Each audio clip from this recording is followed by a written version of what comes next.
Good afternoon, Packers fans. Aaron Nagler here with your Packers Daily Chat, coming to you live on the Cheesehead TV social channels. A bit earlier than usual today, Christmas Eve day.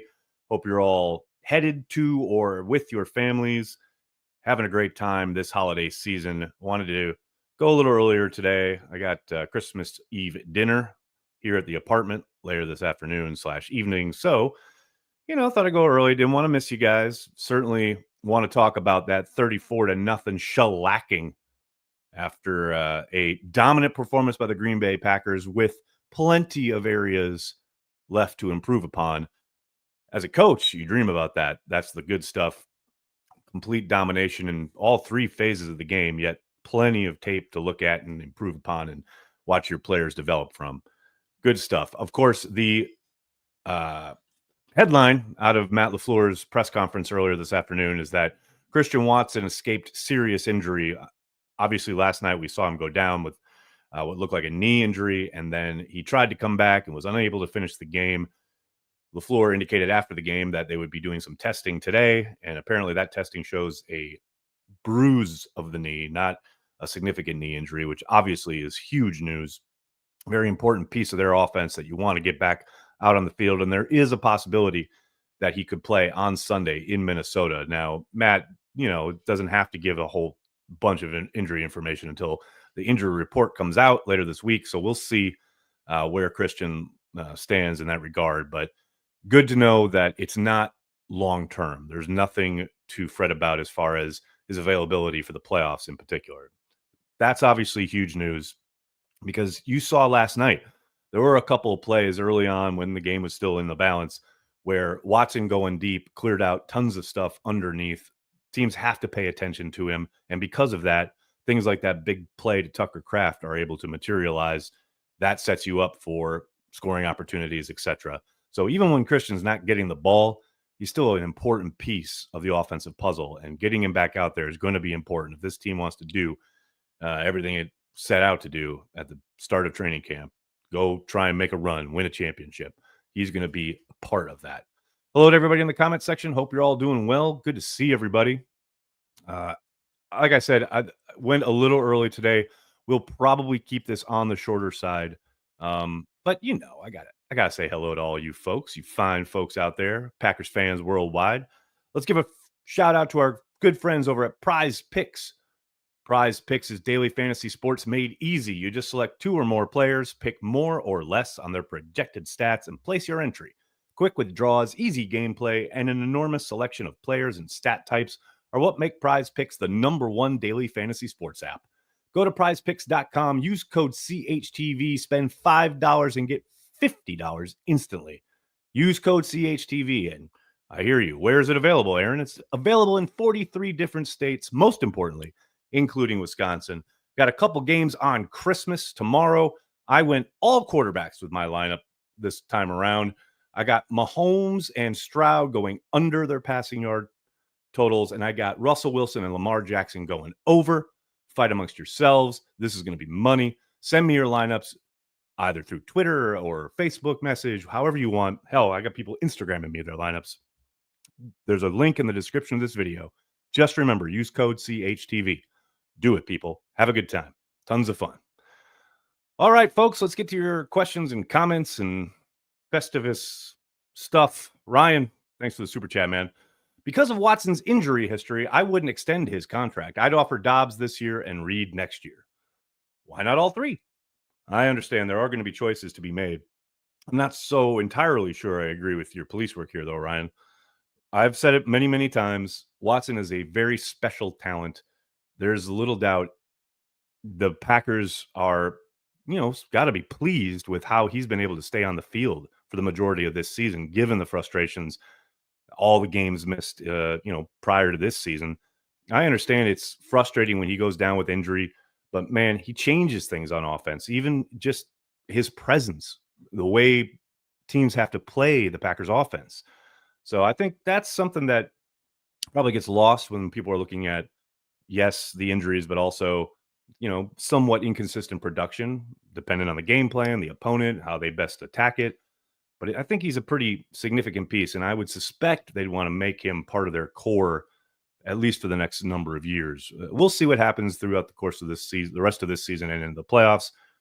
But I suspect, there's a chance too that because of the fact that he does get nicked up from time to time on a pretty regular basis, maybe that, gives the Packers a little leverage, a little leeway to say, you could you take a little discount here and stick around and keep trying to pump up those numbers. Maybe a 2 or 3 year deal like we saw Randall Cobb get back in the day. We'll see how it plays out. Janice, thanks for the super chat. Merry Christmas, Snags and Cheesehead TV Nation. Wow, so nice to see the Packers not play down to their competition. That has happened way too often in previous years. Go Pack Go, deep into the playoffs. It's not an inconsiderate development, that's for sure. There have been plenty of instances where we've seen the Packers kind of stumble out of the gate against inferior teams and had to, make us fret late into the second half before they start kind of taking control of a game. It was very nice to see them take control right from the outset and just never relinquish it, and really never gave the Saints much breathing room. I'm with you. It is nice to see them not playing down to the competition. Kyle, thanks for the super chat, man. So happy to see Watson is fine. He deserves a full, healthy season and has been balling lately. On another note, man, I love the physicality of this team. Such a departure from years past. Kyle, that was really apparent yesterday from the play of the running backs. All three guys absolutely laying the wood, making guys miss, and then just deciding, I could step out of bounds, but I'm going to run through a motherfucker's face. You absolutely love that mentality.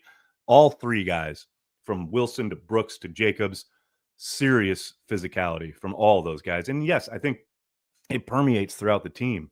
You certainly have seen, I want to say, a bit more nasty out of the offensive line this season, and certainly on defense, they seem to be hitting their stride at just the right time. No question. Mimsy, what's going on? Thanos versus Theranos this week. Who's the fraud? Minnesota. I think that's a easily answered question, but as an apt comparison. Simitovich, stop playing with them. Once again, punch the ticket. How great is Rashawn Gary in that clip? I mean, I think I saw someone say they're going to make it their ringtone. That's not a bad idea. Poor Lisa Salters. Looked like she jumped right out of her skin when Rashawn snuck up behind her and started yelling. I love Rashawn Gary. Janice, thanks again. Oh, forgot. Had some player selections for the game yesterday. Not easy to win. Yes, got sacks, touchdowns, but picked wrong guys. Frustrating, but fun. Janice, tell me about it. If you're talking about PrizePicks, I was gold up until the Saints being unable to even get into field goal range to attempt a field goal. And by the time it was 21-0, they probably weren't going to kick many field goals and probably going to have to go for it on fourth downs. But I just needed them to kick a field goal. But hey, I'm obviously very happy at the shutout. Never going to root for the Packers not to get a shutout. No question about it. Alien, what's up? Thanks for checking out the stream on Twitch. I get Jim Taylor vibes from Tucker Kraft. He is a psychopath the way he seeks out contact. He is. And what's crazy is he's got a lot of room to grow. Like, he has played extremely well this season. He's certainly taken that proverbial next step, right, from his rookie year to his second season. But man, he's still got so much ahead of him. I love the physical aspect of his game, no question about it. But I think as we watch him mature and develop, you'll see him really lean into the technique that sometimes is still a little inconsistent. But more often than not, right now he is getting through surely on physicality and grit and what have you. There's no doubt in my mind that he has only scratched the surface up to this point. And that's exciting. Luke, what's up, man? Every time marriage hears Josh Jacobs, she starts singing Josh Jacobs, Jingleheimer, Schmidt. Happy holidays. I mean, that's a good song. That's a great song to have in your head every time Josh Jacobs rumbles down the field.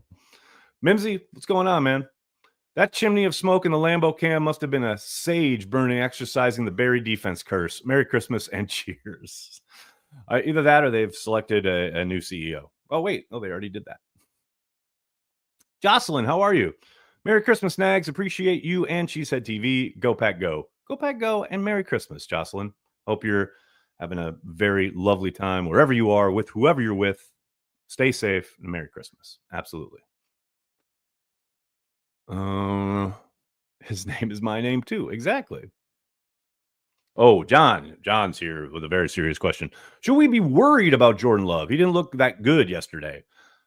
I'm glad you asked. I would highly recommend checking out this week's episode of Let's Talk Football. I had a great chat with Andy Herman, and we started with that very topic. Certainly, you saw some misses, right? There were two pretty egregious ones, the most egregious being the miss to Melton in the flat, where he just flat out got the ball kind of died on him and was way in front of Melton's feet, essentially. But overall, I think he did a lot last night that probably won't get appreciated, but he certainly was instrumental in all three touchdown drives in a big way, from the work at the line of scrimmage to his decision making. And Andy brought up something absolutely perfect.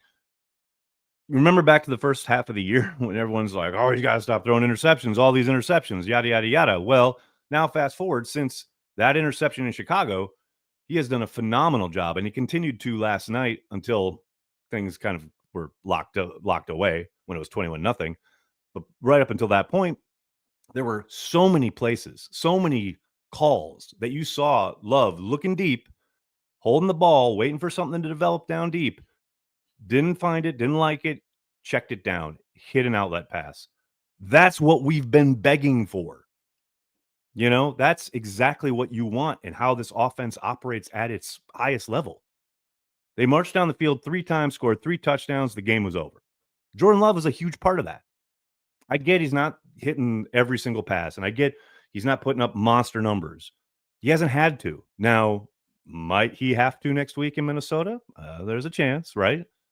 But as far as his play, I thought he was excellent those first 3 drives. And at that point, the game was over. So I get people are going to, pick apart what he did for the second half in particular. But for me, I have zero issue with how he played last night. And I think, for all this talk about the running backs and the offensive line, Jordan was a pretty key component. Again, it's not going to show up on the stat sheet, but from getting them in and out of the right looks against certain defensive fronts, things like that, hitting checkdowns, making sure that they're staying on schedule, staying ahead of the sticks, converting on third down. He did a lot of that early when the game was still in the balance. And that's all you can ask, really.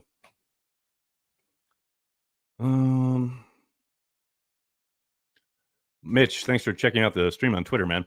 Very happy to watch the Packers bury a bad team. Leave no doubt and move on to Minnesota. And what was nice about it, too, and Matt just talked about this at his presser, was being able to get some of your frontline guys some rest on a short week. Josh Jacobs getting pulled early, Rashawn Gary, a few other guys. Offensive line, I mean, we saw Dillard in there towards the end, right? Getting these guys a little extra rest prior to this shorter turnaround heading into Minnesota, big game. It's nice that they took care of business, didn't play with their food, and put it away early. No doubt about it. Short Diabetic, what's up, man? Happy holidays and a peaceful New Year's to you, Nags, and the whole Cheesehead TV nation. The gift of meaningful late season football is always welcome. I said this last night, man. I'm glad you kind of reiterate it here. Don't ever take it for granted. Those years where you get down to late December, early January, and then all of a sudden it's week now 17 and it's over. Oh, the worst, the absolute worst. Jack, thanks for the super chat, man. Hey, Nags, could Homer True find issue with an undefeated Super Bowl winning Packer team? Undoubtedly, this is in reference to a back and forth I had with Homer on Twitter last night. I love Homer. I think he's phenomenal. I know there's a lot of the younger set who doesn't appreciate him, but I think he's phenomenal. I think he's great on the radio. I do like to poke the bear every once in a while on Twitter, as I did last night. I don't always agree with everything he says, obviously, but he's been doing this a long time. He's watched a ton of football, a lot of Packers football. He knows a thing or two. So I know I can kind of come off as aggressive sometimes with Homer, but I love him. I think he's an institution, and he should be probably appreciated a little bit more by the younger set of Packers fandom. What else we got here, folks? Update on Christian. Samantha, as I talked about right at the top of the stream, he has a bone bruise, a bruised knee. Sorry, I shouldn't say bone because they weren't specific, but a bruised knee per Matt LaFleur. They will give him the week. There's a chance he could go on Sunday in Minnesota. I think that's probably unlikely if I'm a guessing man right now, but the good news, the important news is that it's nothing long term. He will or he should definitely be available for the playoffs, which obviously is the most important. Ian, how are you, man? Nags, let's go, brother. You know I'm sticking with Halfley being the GOAT. This is our time. Thanks for all you and Cheesehead TV do. Thank you, Ian. Yeah, I wonder where that dude was last night who was giving you shit about Halfley earlier this season on Twitter. Just pitching the only shutout in the NFL this year. Yeah, Halfley seems to be doing okay. Definitely seems to be doing okay. All right, buddy. I am going to have to cut this short. I really appreciate everyone chiming in. Please, please, please do me a monster favor and hit like on the video, subscribe to the channel, and then tell your friends and tell your family. Cheesehead TV. We are devoted to Green Bay Packers fans worldwide. Thanks a lot, everybody. Merry Christmas. If you don't celebrate Christmas, have a great, safe Wednesday.